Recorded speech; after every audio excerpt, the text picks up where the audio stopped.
En un tiempo de caos, desobediencia y desesperación, cuando los hombres de Israel vivían según sus propios deseos, sin guía ni justicia, hubo una historia que resonó con una lección para todas las generaciones venideras. Una historia de dolor, injusticia y redención que comenzó con la decisión de un hombre y terminó con el sacrificio de una mujer. Esta es la historia de una joven concubina, cuyo destino se entrelazó con la violencia, la traición y la venganza. Un relato de sufrimiento, abuso y justicia que cambiaría para siempre el curso de la historia de Israel. Prepárate, lo que escucharás no solo es una tragedia del pasado, sino un recordatorio de lo que puede ocurrir cuando el corazón humano se resiste y la moralidad se deja de lado. No olvides suscribirte, darle me gusta y activar la campana de notificaciones. Antes de continuar con la tragedia, debemos entender qué significaba ser una concubina en el contexto del antiguo Israel. Una concubina no era simplemente una amante o una mujer fuera del matrimonio tradicional. En ese tiempo, las concubinas eran mujeres que, aunque vivían con hombres, no tenían el mismo estatus que las esposas legítimas. La concubina tenía un rol que combinaba lo doméstico y lo sexual, pero carecía de los derechos legales y sociales que disfrutaba una esposa.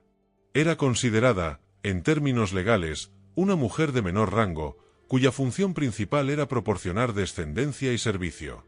Aunque era reconocida en la sociedad como parte del hogar del hombre, carecía de una protección real frente a los abusos. La vida de una concubina, como la de la joven mujer de nuestra historia, estaba marcada por el silencio y la sumisión. Su dignidad estaba ligada a la voluntad del hombre que la tomaba, y cuando el hombre no la respetaba, la mujer quedaba atrapada en un ciclo de indiferencia y maltrato. En esta época, cada hombre hacía lo que le parecía bien, y la ley de Dios se había desvanecido entre los vientos de la indiferencia. El levita, aunque era de una tribu considerada sacerdotal y destinada a servir a Dios, decidió tomar una concubina. El levita veía a la mujer no como una compañera, sino como una posesión, algo que se podía usar y luego desechar cuando ya no fuera necesario. El levita, un hombre de fe y servicio, parecía tener una vida ordenada, pero su relación con la concubina estaba marcada por la indiferencia. La joven mujer no era respetada como debía serlo, y su vida dentro del hogar era un reflejo de esa invisibilidad. Su vida estaba llena de soledad y desesperanza, a pesar de vivir bajo el mismo techo. Cansada de vivir en el olvido y la indiferencia, la joven concubina decidió regresar a la casa de su padre. Un largo viaje la separaba de su hogar, pero ella ya no soportaba la vida al lado de un hombre que parecía más preocupado por sus propios intereses que por su bienestar. Así, un día, sin previo aviso, emprendió el regreso. El levita, al descubrir la ausencia de la mujer, decidió ir en su búsqueda, pero no lo hacía por amor ni por remordimiento, sino por orgullo, por su honra y su ego herido. En su mente, no era una esposa perdida, sino un objeto que había sido robado. Cuando encontró a la mujer en la casa de su padre, ella le expresó su dolor y frustración. A pesar de su sufrimiento, el levita la convenció para que regresaran juntos. La joven lo hizo quizás por temor, o tal vez por la esperanza de que las cosas cambiarían. El viaje de regreso no fue fácil. Al llegar a Gibeá, ciudad de la tribu de Benjamín, el levita y su concubina no sabían que esta ciudad sería el escenario de la peor tragedia de sus vidas. La ciudad de Gibeá, aunque parte de Israel, estaba gobernada por la corrupción y la maldad. Allí decidieron descansar esa noche. Un anciano les ofreció refugio en su casa, pero esa misma noche, un grupo de hombres de Gibeá corrompidos por el pecado rodeó la casa donde se hospedaban y exigieron que el levita fuera entregado a ellos. Querían satisfacer sus deseos más bajos y pervertidos. El anciano trataba de proteger a sus huéspedes, pero el levita, lleno de miedo y desesperación, tomó una decisión espantosa: ofreció a su concubina a los hombres, en lugar de enfrentarse al peligro. La joven, aterrorizada y sin esperanza, fue arrastrada fuera de la casa. La concubina fue llevada a la multitud, donde sufrió una noche de abusos indescriptibles. Durante horas, su cuerpo fue vulnerado y su alma quebrantada. Sus gritos, llenos de angustia y desesperación, no fueron escuchados por su protector, que la había entregado para salvarse a sí mismo. La joven concubina, desgarrada por el abuso y la humillación, al amanecer volvió a la casa del anciano, pero no logró sobrevivir a esa noche de horror. Cayó muerta delante de la puerta. En sus últimos momentos de vida, nadie estuvo a su lado. Nadie la defendió.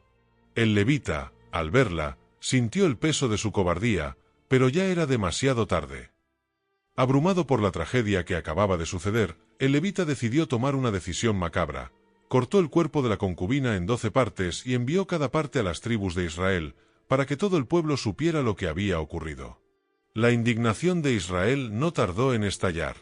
Tras recibir las terribles noticias de la muerte de la concubina, los líderes de las tribus de Israel se reunieron con urgencia. Las 12 tribus estaban indignadas, no solo por el abuso brutal hacia la mujer, sino también por el hecho de que los hombres de la tribu de Benjamín habían protegido a los criminales responsables ya que éstos no quisieron entregarlos. En su reunión, los líderes israelitas decidieron convocar a toda la nación. Era una acción que no solo representaba un castigo para los culpables, sino también una advertencia para todos aquellos que permitieran que la maldad creciera sin control.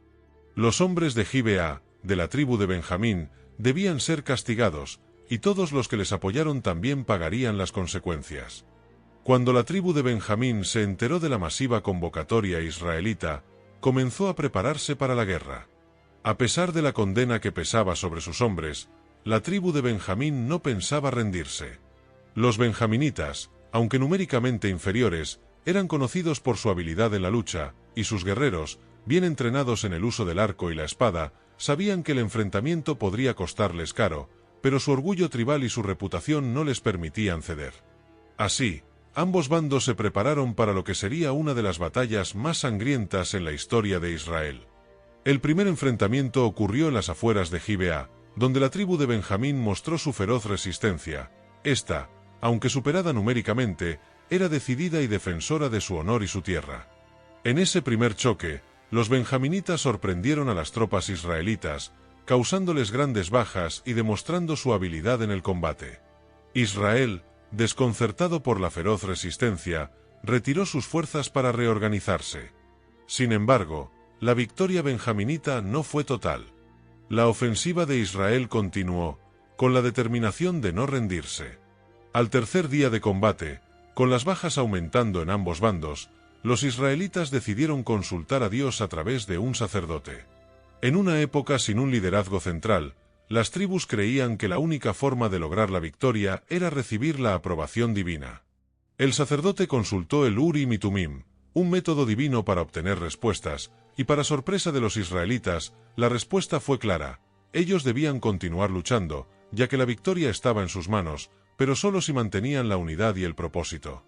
Israel, fortalecido por el consejo divino, se preparó para una última ofensiva. Tras un ardiente enfrentamiento, los israelitas lograron rodear a los benjaminitas y derrotarlos en el campo de batalla. La tribu de Benjamín sufrió una derrota devastadora, con miles de muertos en sus filas. La batalla fue larga y sangrienta, pero al final, Israel prevaleció. Las tropas benjaminitas, que habían resistido ferozmente, fueron completamente derrotadas. De las 26.000 personas que lucharon por Benjamín, solo 600 sobrevivieron.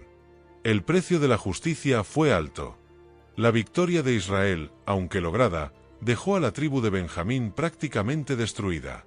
Las consecuencias de este conflicto no solo fueron físicas, sino también espirituales. Israel se había vengado por la muerte de la concubina, pero a un costo que no pudo ser plenamente comprendido en ese momento. Los pocos supervivientes de Benjamín se refugiaron en una cueva. Un tiempo después, las tribus de Israel, sintiendo pena por la casi extinción de la tribu, decidieron buscar una manera de restaurarla, pues no querían que Benjamín desapareciera por completo. Para restaurar la tribu de Benjamín, las demás tribus de Israel idearon una solución. Como habían jurado no darle sus hijas en matrimonio, permitieron que los benjaminitas capturaran esposas de entre las jóvenes de Silo durante una festividad. De este modo, la tribu pudo recuperarse y continuar su linaje, aunque las heridas de la guerra y la brutalidad de los acontecimientos dejaron una marca en la historia de Israel, y las secuelas resonaron por generaciones. Al final, la historia de la concubina del levita es un triste recordatorio de lo que sucede cuando el respeto, la justicia y la compasión se pierden en el alma humana. La concubina, que fue tratada como un objeto, pagó el precio de la indiferencia de su compañero y de la brutalidad de una sociedad sin moralidad. Pero el sufrimiento no quedó impune. La guerra que se desató dejó a Israel marcado y dividido. La venganza no trajo consuelo ni reparación. La lección es clara: la injusticia y la violencia solo conducen a más sufrimiento, y la verdadera justicia debe ser imparcial y llena de compasión, no de odio. La muerte de la concubina fue el catalizador de una guerra que dejó cicatrices profundas en la nación de Israel.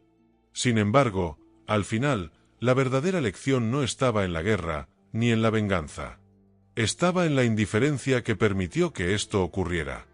Y tal vez lo más importante, es la pregunta que nos deja: ¿qué haríamos si estuviéramos ante una injusticia? ¿Seríamos valientes para detenerla, o simplemente miraríamos hacia otro lado? Si te gustó esta historia y quieres seguir aprendiendo más sobre historias de la Biblia, no olvides suscribirte al canal y activar las notificaciones. Hasta la próxima. Bendiciones.